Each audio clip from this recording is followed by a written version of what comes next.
উনার কেন কিছু হলো না ভাই, হয় নাই কি? রুমের মধ্যে আগুন দিয়েছে, রুমের মধ্যে তালা দিয়েছে, গুলি করবে মারবে বলেছে, রাষ্ট্রদ্রোহিতা মামলা দিয়েছে, ডিজিটাল সিকিউরিটি একটা মামলা দিয়েছে, যুদ্ধাপরাধ আইনে মামলা দিয়েছে। শিবিরের বিভিন্ন কারণে বা জঙ্গি বলছে, তাদের জন্য আমি কথা বলতাম দেখে আবার প্রগতিশীল শিক্ষকদের কেউ কেউ আমার সাথে কমফোর্টেবল ফিল করতো না। আমরা 15 বছর যে এই নারকীয় শাসন সহ্য করেছি, এটার পিছনে আমাদের কালেকটিভ কাপুরুষতাও ছিল। আপনার কে কি বলবে এটার জন্য আপনি এত কাপুরুষ হয়ে যাবেন? আমরা 15 বছর যে এই নারকীয় শাসন সহ্য করেছি, এটার পিছনে আমাদের কালেকটিভ কাপুরুষতাও ছিল। আজকে রাশিয়ার একটা কথা বলেছে, আপনি দেখবেন ঢাকা ইউনিভার্সিটি কিছু কিছু শিক্ষক ছিল যে কোনো বিপদ আপদে আসতো, কিন্তু একটা খুব ইম্পর্টেন্ট কথা বলেছে, শিবির ট্যাগ লাগতে পারে এই ভয় থাকলে কেউ আসতো না, একমাত্র আমি আসতাম। আমাদের লাস্ট ঘটনাতে এমনকি শোনেন, আপনারা যারা এখানে শিবিরের আছেন বা যারা জামাতের আছেন, আপনাদের ঢাকা বিশ্ববিদ্যালয়ে যারা শিবিরের টিচার ছিল তারাও আসতো না, একজন আসতো না। ঢাকা বিশ্ববিদ্যালয়ে জামাত পন্থী হওয়ার কারণে যারা ভিসি হয়েছেন এখন, প্রত্যেকের তো নাম জানি, একজন আসতো না, নেবার।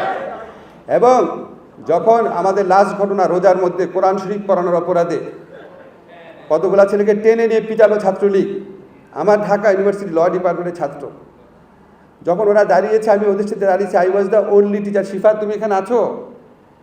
শিফাতটা ছিল সেখানে, আমি একমাত্র শিক্ষক ছিলাম। এত কষ্ট লেগেছে, আমার ডিপার্টমেন্টের ছেলেদেরকে পিটিয়েছে। ঢুকে দেখলাম টিচার্স লাউঞ্জে কয়েকজন গল্প করছে আমার টিচাররা। আমরা তোমাদের লজ্জা লাগে না?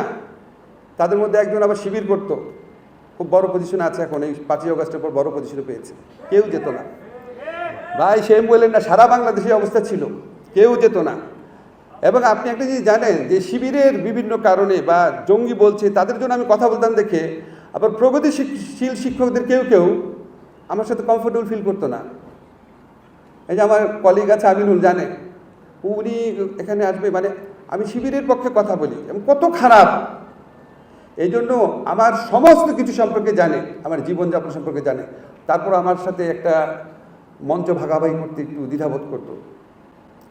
তো এইগুলি কথা এই জন্য বললাম যে আমাদের তো ধরেন অনেক ধরনের সাফারিংস হতো। আজকে দেখবেন অনেকে বলবে যে উনার কেন কিছু হলো না ভাই, হয় নাই কি? রুমের মধ্যে আগুন দিয়েছে, রুমের মধ্যে তালা দিয়েছে, গুলি করবে মারবে বলেছে, রাষ্ট্রদ্রোহিতা মামলা দিয়েছে, ডিজিটাল সিকিউরিটি একটা মামলা দিয়েছে, যুদ্ধাপরাধ আইনে মামলা দিয়েছে।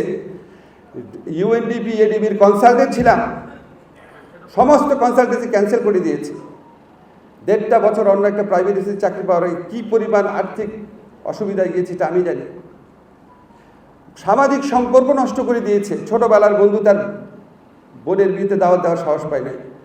আমার সবচেয়ে ঘনিষ্ঠ একজন ছাত্র, যেখানে সোভানি আছো, সোভানিদের ফ্রেন্ড, পৃথিবী একদিকে আমি একদিকে তার, হঠাৎ করে লন্ডনে যাওয়ার আগে আমার সাথে যোগাযোগ বন্ধ করে দিল।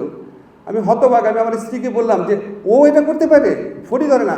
পরে গিয়ে শুনলাম ওখানকার আওয়ামী লীগ তাকে বুঝাইছে, সার্কিট দেশে তোমার বাসা থাকে, তোমার কিন্তু খবর আছে। লন্ডনে সমস্ত সামাজিক সম্পর্ক শেষ করে দিয়েছে।